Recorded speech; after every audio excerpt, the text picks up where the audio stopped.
नमस्कार, स्वागत है आपका ओम शक्ति टीवी में।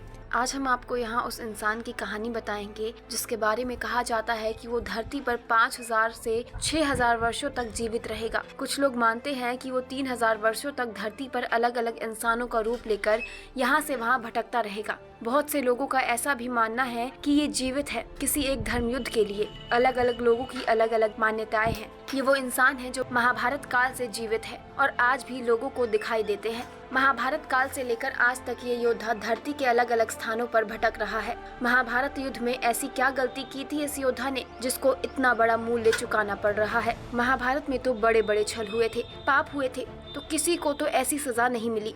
अश्वत्थामा गुरु द्रोणाचार्य कृपाचार्य की बहन कृपी का पुत्र।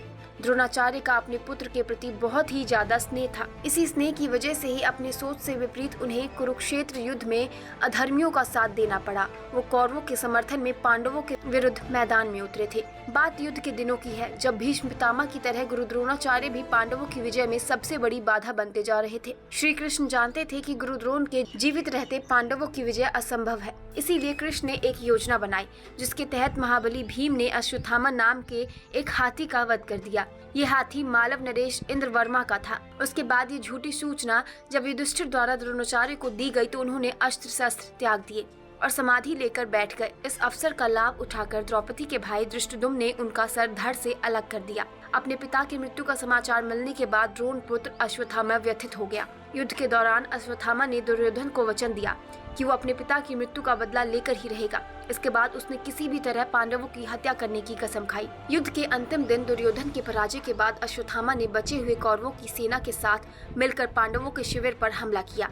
उस रात उसने पांडवों की सेना के कई योद्धाओं पर हमला किया और मौत के घाट उतार दिया। उसने अपने पिता के हत्यारे धृष्टद्युम्न और उनके भाइयों की हत्या की। साथ ही उसने द्रौपदी के पुत्रों की भी हत्या कर डाली। अपने इस कायराना हरकत के बाद अश्वत्थामा शिविर छोड़कर भाग निकला।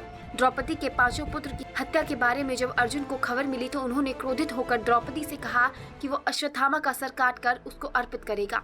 अश्वत्थामा की तलाश में भगवान श्री कृष्ण के साथ अर्जुन निकल पड़े। अर्जुन को देखने के बाद अश्वत्थामा असुरक्षित महसूस करने लगा। उसने अपनी सुरक्षा के लिए ब्रह्मास्त्र का प्रयोग किया जो उसे द्रोणाचार्य ने दिया था। गुरुपुत्र होने पर भी उसे केवल ब्रह्मास्त्र छोड़ना आता था, वापस लेना नहीं आता था। तथापि उसने ब्रह्मास्त्र का प्रयोग किया। उधर श्री कृष्ण ने भी अर्जुन को ब्रह्मास्त्र छोड़ने की सलाह दी। अश्वत्थामा ने ब्रह्मास्त्र पांडवों के नाश के लिए छोड़ा था। अर्जुन के द्वारा ब्रह्मास्त्र को नष्ट करने के बाद अश्वत्थामा को रस्सी में बांधकर द्रौपदी के पास लाया गया। अश्वत्थामा को रस्सी से बंधा देख द्रौपदी का कोमल हृदय पिघल गया और उसने अर्जुन को उन्हें बंधन से मुक्त करने को कहा। अश्वत्थामा की कृत के लिए भगवान श्री कृष्ण ने उसे श्राप दिया कि तू पापी लोगों का पाप ढोता हुआ 3000 वर्ष तक निर्जन स्थानों में भटकेगा। तेरे शरीर से सदैव रक्त की दुर्गंध निश्चित होती रहेगी। तू अनेक रोगों से पीड़ित रहेगा और मानव और समाज भी तुमसे दूरी बनाकर रखेंगे।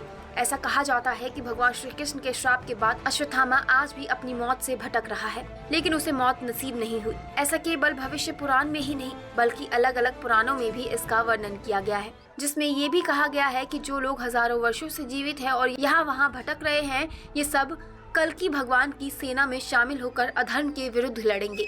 ऐसी ही खबरों के लिए जुड़े रहे हमारे साथ और देखते रहे ओम शक्ति टीवी। साथ ही like, subscribe, share and comment करना बिल्कुल ना भूलें। धन्यवाद।